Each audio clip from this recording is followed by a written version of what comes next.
সংবাদ সবাইকে স্বাগত জানাচ্ছি। আমি ফিরোজ তোহা। শুরুতেই সংবাদ শিরোনাম জানিয়ে দেব এই মুহূর্তে হাতে পাওয়া সর্বশেষ গুরুত্বপূর্ণ আপডেট আন্তর্জাতিক সংবাদ।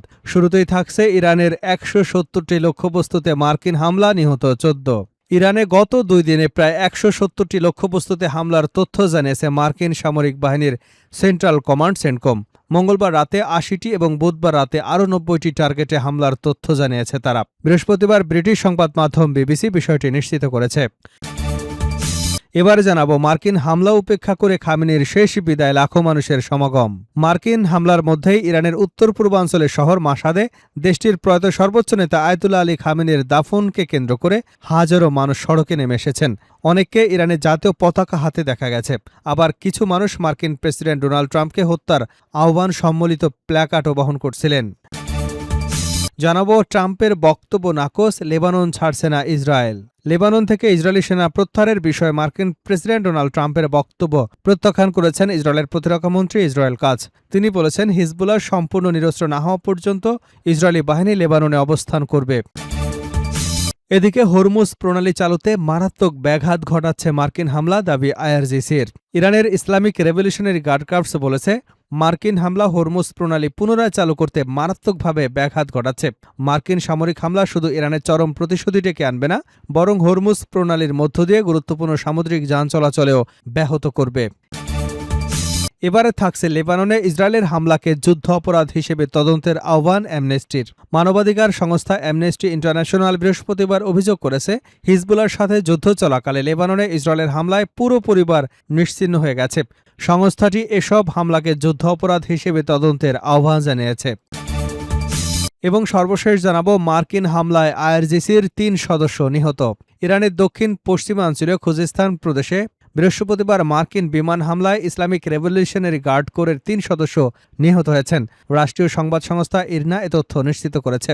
আইআরজিসির গণসংযোগ ও তথ্য বিভাগের এক বিবৃতির বরাত দিয়ে ইরনা জানায়, বৃহস্পতিবার ভোরে প্রদেশটির বিভিন্ন এলাকায় চালানো হামলায় এ ৩ সদস্য নিহত হন।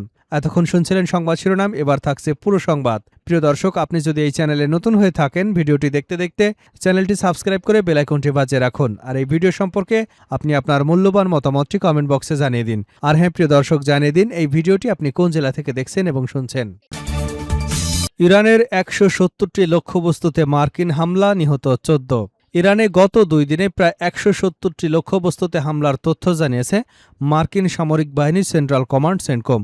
মঙ্গলবার রাতে ৮০টি এবং বুধবার রাতে আরও ৯০টি টার্গেটে হামলার তথ্য জানিয়েছে তারা। বৃহস্পতিবার ব্রিটিশ সংবাদ মাধ্যম বিবিসি বিষয়টি নিশ্চিত করেছে। এদিকে ইরানের স্বাস্থ্য মন্ত্রণালয় জানিয়েছে, সর্বশেষ এই সংঘাতে ১৪ জন নিহত হয়েছেন।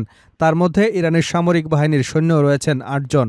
দেশটির মন্ত্রণালয়ের জনসংযোগ বিভাগের প্রধান হোসেন কেরমানপুর বলেন, ৮ এবং ৯ জুলাই ইরানের ৫টি প্রদেশে চালানো মার্কিন হামলায় আরও ৭৮ জন আহত হয়েছেন। আহতদের মধ্যে ৪৭ জন এখনও হাসপাতালে চিকিৎসাধীন। ইরানের দক্ষিণাঞ্চলের ইরান শহরের গভর্নর রাষ্ট্রীয় গণমাধ্যমকে জানিয়েছেন, বিমানবন্দরের একটি ভবনে মার্কিন হামলায় ১ জন নিহত হয়েছেন। এর আগে ইরানের পূর্বাঞ্চলে ২টি সেতুসহ বেসামরিক অবকাঠামোতে হামলার অভিযোগ তুলে যুক্তরাষ্ট্রকে জঘন্য যুদ্ধ অপরাধের জন্য অভিযুক্ত করেছে তেহরান। এক বিবৃতিতে ইরানের পররাষ্ট্র মন্ত্রণালয় জানায়, দেশটির দক্ষিণ উপকূলীয় কয়েকটি এলাকাসহ পূর্বাঞ্চলের মাশহাদগামী রেলপথের উপর থাকা ২টি সেতুতে যুক্তরাষ্ট্র হামলা চালিয়েছে।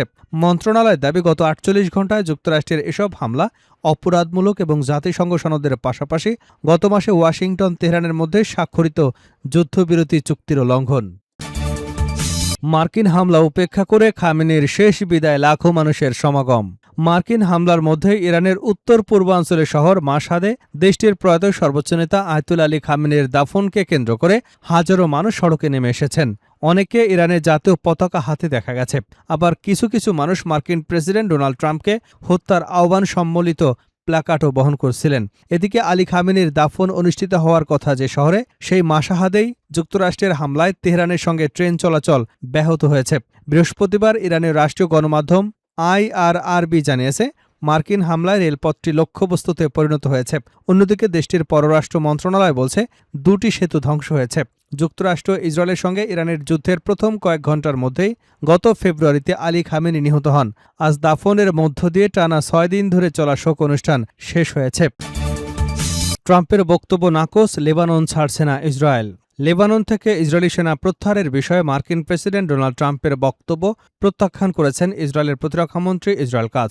তিনি বলেছেন, হিজবুল্লাহ সম্পূর্ণ নিরস্ত্র না হওয়া পর্যন্ত ইসরায়েলি বাহিনী লেবাননে অবস্থান করবে। বৃহস্পতিবার আল জাজিরার এক প্রতিবেদনে এ তথ্য জানানো হয়েছে। ইসরায়েল কাজ বলেন, লেবাননে প্রবেশের জন্য আমরা কারো অনুমতি চাইনি। সেখানে থাকার জন্যও আমাদের কোনো অনুমতির প্রয়োজন নেই। গ্যালিলির বাসিন্দা এবং ইসরায়েলি নাগরিকদের নিরাপত্তা নিশ্চিত করা আমাদের অগ্রাধিকার এবং দায়িত্ব। এর আগে বুধবার ডোনাল্ড ট্রাম্প বলেছেন, তার বিশ্বাস ইসরায়েল লেবানন থেকে সেনা প্রত্যাহার করবে। তবে প্রধানমন্ত্রী বেনিয়ামিন নেতানিয়াহু এবং দেশটির অন্য কর্মকর্তারা বারবার জানিয়ে আসছে, হিজবুল্লাহকে সম্পূর্ণ নিরস্ত্র না করা পর্যন্ত সেনা প্রত্যাহারের প্রশ্নই আসে না। কাজ আরও বলেন, প্রধানমন্ত্রী বেনিয়ামিন নেতানিয়াহু এবং আমি স্পষ্ট করে বলেছি, লেবাননের সর্বত্র হিজবুল্লাহকে নিরস্ত্র করা এবং উত্তরাঞ্চলের বাসিন্দাদের উপর থেকে হুমকি দূর না হওয়া পর্যন্ত আমরা লেবাননের নিরাপত্তা অঞ্চলে অবস্থান করব। প্রয়োজন অনুযায়ী সেখানে থেকেই অভিযান চালিয়ে যাব। হরমুজ প্রণালী চালুতে মারাত্মক ব্যাঘাত ঘটাচ্ছে মার্কিন হামলা, আইআরজিসি। ইরানের ইসলামিক রেভলিউশনারি গার্ড কর্পস বলেছে, মার্কিন হামলা হরমুজ প্রণালী পুনরায় চালু করতে মারাত্মক ব্যাঘাত ঘটাচ্ছে। তিনি বলেছেন, মার্কিন সামরিক হামলা শুধু ইরানের চরম প্রতিশোধই ডেকে আনবে না, বরং হরমুজ প্রণালীর মধ্য দিয়ে গুরুত্বপূর্ণ সামুদ্রিক যান চলাচলেও ব্যাহত করবে। এক বিবৃতিতে আইআরজিসি বলেছে, যুদ্ধ পরবর্তী সময়ের তুলনায় নৌচলাচল 50% পুনরুদ্ধার করা হয়েছিল এবং বর্তমানে এই ব্যাঘাতের জন্য তারা পথ নির্ধারণে ওয়াশিংটনের দুঃসাহসিকতা এবং হস্তক্ষেপকে দায়ী করেছে। বিবৃতিতে আরও বলা হয়েছে, এ অঞ্চল এবং হরমুজ প্রণালীতে বিদেশিদের কোনো অধিকার নেই। লেবাননে ইসরায়েলের হামলাকে যুদ্ধ অপরাধ হিসেবে তদন্তের আহ্বান অ্যামনেস্টির। মানবাধিকার সংস্থা অ্যামনেস্টি ইন্টারন্যাশনাল বৃহস্পতিবার অভিযোগ করেছে, হিজবুল্লাহর সাথে যুদ্ধ চলাকালে লেবাননের ইসরায়েলের হামলার পুরো পরিবার নিশ্চিহ্ন হয়ে গেছে। সংস্থাটি এসব হামলাকে যুদ্ধ অপরাধ হিসেবে তদন্তের আহ্বান জানিয়েছে। ইরানের সমর্থিত হিজবুল্লাহ 2 মার্চ ইসরায়েলের দিকে রকেট নিক্ষেপের মাধ্যমে লেবাননকে মধ্যপ্রাচ্যে যুদ্ধে জড়িয়ে ফেলে। এর জবাবে ইসরায়েল ব্যাপক বিমান হামলা এবং স্থল অভিযান চালায়। লেবাননের কর্তৃপক্ষের তথ্য মতে এতে 250 জনেরও বেশি শিশুসহ 4300 জনেরও বেশি মানুষ নিহত হয়েছেন। অ্যামনেস্টি 6 থেকে 13 মার্চের মধ্যে বেসামরিক মানুষের 3টি বাড়িতে চালানো 3টি হামলার বিশ্লেষণ করেছে। এসব হামলায় 24 জন বেসামরিক নাগরিক নিহত হন, যাদের মধ্যে 12 জনই শিশু। লন্ডন ভিত্তিক মানবাধিকার সংস্থাটি অভিযোগ করেছে, এসব হামলায় ইসরায়েল সম্পূর্ণ পরিবার নিশ্চিহ্ন হয়ে গেছে এবং এগুলো যুদ্ধাপরাধ হিসেবে তদন্তের দাবি জানিয়েছে। সংস্থাটি আরও জানায়, তারা এ বিষয়ে ইসরায়েলি কর্তৃপক্ষের সাথে যোগাযোগ করলে কর্তৃপক্ষ জানায়, কিছু হামলা হিজবুল্লাহর সামরিক লক্ষ্যবস্তুতে চালানো হয়েছিল এবং অন্য কিছু হামলা পর্যালোচনার জন্য চালানো হয়েছে। ইসরায়েলি কর্তৃপক্ষ অ্যামনেস্টিকে আরও জানায়, সামরিক অভিযান পরিচালনার সময় বেসামরিক মানুষের ক্ষয়ক্ষতি কমিয়ে আনতে তারা প্রতিশ্রুতিবদ্ধ।